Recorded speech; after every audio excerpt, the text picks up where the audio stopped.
Well, we're living the high life, folks, as I Jakesplains episode 2 of Top Chef season 21.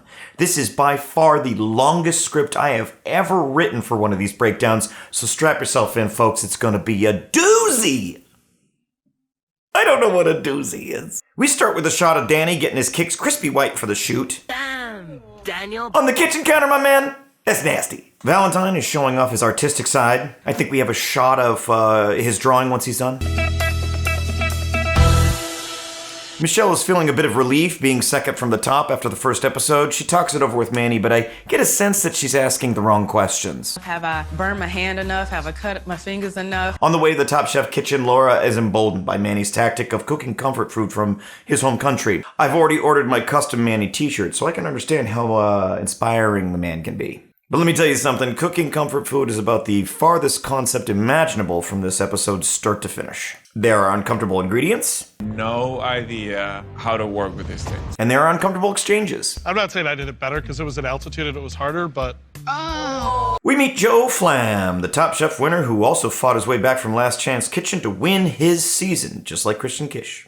Regardless of his joke delivery, a few of the contestants have worked with him. I know him. At least Alicia knows how to play it a little subtle. No, you don't. Joe and Kristen take one more swing at comedy. I think it's time we hop to it. Oh, come on. And would have different conclusions written on it that you could jump to. Oh, come on. The contestants need to make a dish with the key ingredient being hops. Amanda is one of the only 2 chefs that have used this ingredient before. Hops are like oregano on steroids. But something tells me steroids is not her performance-enhancing drug of choice. And it smells like weed when I was cooking it. Just like Amanda and I, the stakes are high, so that's $5,000 to make these bitter hops into something delicious, so let's see what they come up with. I butchered that sentence. Amanda made a smoked rainbow trout with hop dashi, grapefruit, and blood orange. Laura made hop-infused rice pudding with berries. Danny made a grilled rack of lamb with hops au poivre, but he knew it wasn't very good, and Kristen shows him. Thank you. Michelle made a grilled flank steak, strawberry and shallot salad with strawberry hops and vinaigrette. Alicia made grilled peaches, whipped goat cheese with hops and Aleppo chili honey. Dan made a charred cabbage salad with citrus, herbs, hops, and alpine cheddar cheese. Kevin made roasted blackberries and raspberries with fleur-de-sel crumble, whipped cream, and he infused the oil with oops. I infused the oop in the oil. He has a French accent. Ha ha ha for Kevin. Ha ha ha. Charlie made a lambic hop-braised Haitian fried chicken with piglets and plantains, and for some reason he's shamed for not mentioning that it was a little spicy. Did I mention that? Manny made a roasted pork loin with sweet potatoes and shishito hops chimichurri. Savannah made a crab salad with hops-infused corn puree. Kenny made a hops and kombu broth with farro, maitake mushrooms, and burrata. And although he turned his own type of heat on for this dish, I needed to twerk. it was still undercooked. Rasika made a hops-infused green chermoula crab salad with watermelon ponzu. Kalina made a hops-cured tuna with hop-infused dashi and raw hops. Valentine made a hop-smoked duck breast with bearberry spice and tomato nage. Then Kristen asked the same question I always get when I hit the garage with my old college buddies. How long did you smoke the duck for? It smells like weed. Laura's rice pudding wins her the $5,000, and the only thing money can't buy is creativity when picking a way to celebrate. Take this money back home and enjoy a really good dinner. Maybe at my own restaurant, why not? Her husband doesn't let her eat for free? You want bread? Yes, please. $3! Somebody get her a gift card to her own restaurant. Nothing for you! Kenny lands in the bottom 3 again, and Danny's hops au poivre was nasty. But Valentine landing at the bottom here with some very, very technical criticism, it seemed a little strange. So your palate has fat to grasp onto would have been really helpful. All right, thank you. But what do I know? I do know that the contestants and I both need a drink in order to explain this weird-ass elimination challenge. But since you won the first cash quickfire, you do have to buy everyone a beer. Since we're in Milwaukee, there's only one drink appropriate for a Top Chef drinking sesh. Get a beer. Miller High Life, the champagne of beers, is a proud sponsor of today's Elimination Challenge, which is exactly what I have every time I drink a Miller High Life. This elimination challenge is to take the kind of salty snacks you might find at a beer or a pub and elevate them to the level of fine dining. It's a team challenge, and upon announcing this, the judges sort of chalk up the blank faces as not wanting to team up. Do we like Like this? to team up together. We yeah. love What the hell happened? But also, what the fuck is happening? What does that even mean? I kind of feel like they're all trying to figure out how to create a 7-course progressive meal out of popcorn, pickles, pretzels, mixed nuts, potato chips, olives, and toasted what the fuck? No, they're called corn nuts.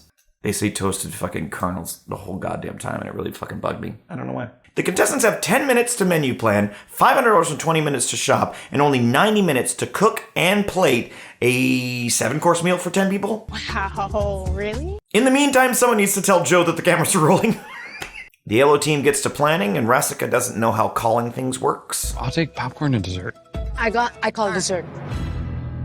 Well, let's think, because he also said that. Kenny gets potato chips, and he doesn't quite know how to elevate them, but Alicia lets him know that she knows a few tricks. There's so many things you could do with potato chips. We got you. The red team seems a little more cohesive, but they immediately start to make strange decisions. 2 desserts, corn soup as a palate cleanser. It's all over the place. Like a corn soup.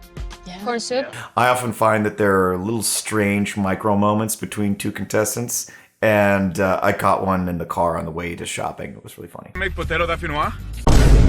Savannah has me wishing my nickname was Pickles. Are you Pickle? Okay, baby. Back at the homestead, the group has a little R&R, and Valentine says what I say into the mirror every time I'm criticizing one of these videos. We're both dealing with the same things we were from the very beginning. Your timing, my editing. While they relax and get to know each other, Dan lets the other contestants know about being diagnosed with Kennedy's disease, which is a rare inherited neuromuscular disorder that causes progressive weakening in the muscles, particularly in the arms and legs.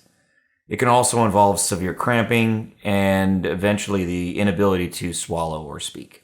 Later in this episode, either due to stress or exhaustion, Dan's symptoms do get quite a bit more noticeable, and it's really awesome to see his team step in to help him do his plating. Just goes to show that folks that work together in a kitchen are family. I did notice during editing this episode that in the opening scene, Dan is walking with a cane, although he's not walking with a cane in either of these first 2 episodes. They really did focus in on his disease in this episode, and sometimes that can really mean that they're sort of setting him up to be eliminated.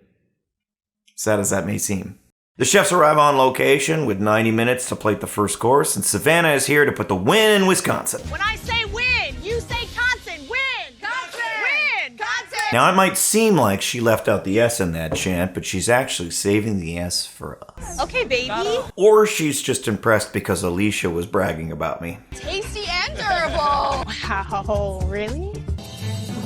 Yeah. Valentine and I have a very similar sense of humor, and he makes fun of how French Kevin is. Hey, when we get a ha for Kevin. Ha. But then he makes the most egregiously inaccurate claim. Honestly, I think we're the better looking team as well. Whoa. Valentine, respectfully, the team with Manny and Savannah on it is the hotter team. Wow, really? Yeah. The judges arrive in the Batcave of Judgment, and they unironically pour beer into champagne glasses. And they also invite the champagne of comedians to join them. In the back of the pallet, right? Or the top of the pallet. Thank you, Milwaukee. Joe says what I say every time I find a cave with a sign that says free hugs outside. You have to go into this assuming everything's a trap. But Tom and I always come to the same conclusion. Or an opportunity. Sure. So let's take this opportunity to plate some food. Savannah made cucumber and melon salad, shredded pickles and cream cheese. Kevin made canapes with olive tapenade and toast. Tempura olives stuffed with bell pepper, green olives, and Parmesan crackers. Alicia made smoked salmon rillettes with lavash and olive chimichurri. Danny made cured salmon with yogurt and dill sauce. The champagne of comedian says something here, and I played it several times, and the best I can come up with is, so are you guys going to eat that salmon testicle? You guys aren't gonna eat that salmon testicle. Moving on. Michelle made toasted corn kernels and crab biscuit with spicy high life honey butter. Laura made a badriana nijvija, which is a Georgian eggplant roll stuffed with nuts. The judges continue to harp on the progression of 2 simultaneous meals served with different dishes. I'm still trying to wrap my brain around the progression on this red team. It's a little mind-blowing at times. I suggest you don't worry about this sort of thing and just enjoy yourself. Dan made popcorn mousse with clams, roasted corn, and basil. Valentine made beer and corn soup, pickled Fresno peppers, and toasted corn kernels. Manny made guajillo and mixed nut mole with roasted chicken, and it was delicious. Charlie made a potato chip crusted Spanish mackerel, black bean puree, and beurre blanc. Kenny made a potato chip pave with Tagarashi yogurt and beer braised short rib. Amanda made a pretzel beer foam and miso with beer and lime granita. Rasika made a barley pretzel cake with pretzel granita and honey mustard sabayon. Kalina made a buttered popcorn budino with salted caramel sauce and chocolate caramel popcorn. Then Kristen says what I always say when my best friend and I make friends at the bar. We need to get back to judges' table now, but we really enjoyed your company. Wow. Wow. Judging begins! The yellow team wins, and Rasika wins best dish. Tom really congratulates the team for utilizing the ingredients well and elevating it correctly, and I think this emboldened quite a few of the yellow teammates that had been losing confidence. With the red team loss, Kevin, Valentine, and Charlie are on the chopping block. Kevin's dish wasn't unique enough and too salty, and lacked depth. Charlie severely undercooked one of the mackerels, but I couldn't help but think that maybe he attempted to overcorrect a little bit from the quickfire challenge. It was a little bit spicy, and this one came out kind of bland. Valentine's soup was thick and didn't impress. They seem the most critical of Kevin and Charlie's dishes, but the more I think about it, the more I feel like they were kind of just expecting more from those two. Valentine hits Last Chance Kitchen with a renewed energy, but went right back to the corn soup thing and it got him eliminated for good. So let's get to the elephant in the room. This Last Chance Kitchen this week was completely devoid of moisture, aka Moist Pallone, aka David, who was cut from the first episode. I don't know. Tom posted on Twitter that he chose not to participate. David made a comment that said he was not allowed to participate. You never know. You never know. Who knows? That goes for you all, too. Jury's still out. Either way, I'll see you next week.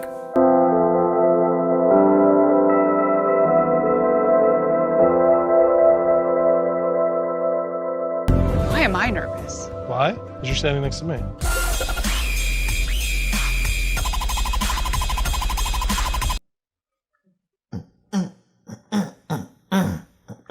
Oh, God.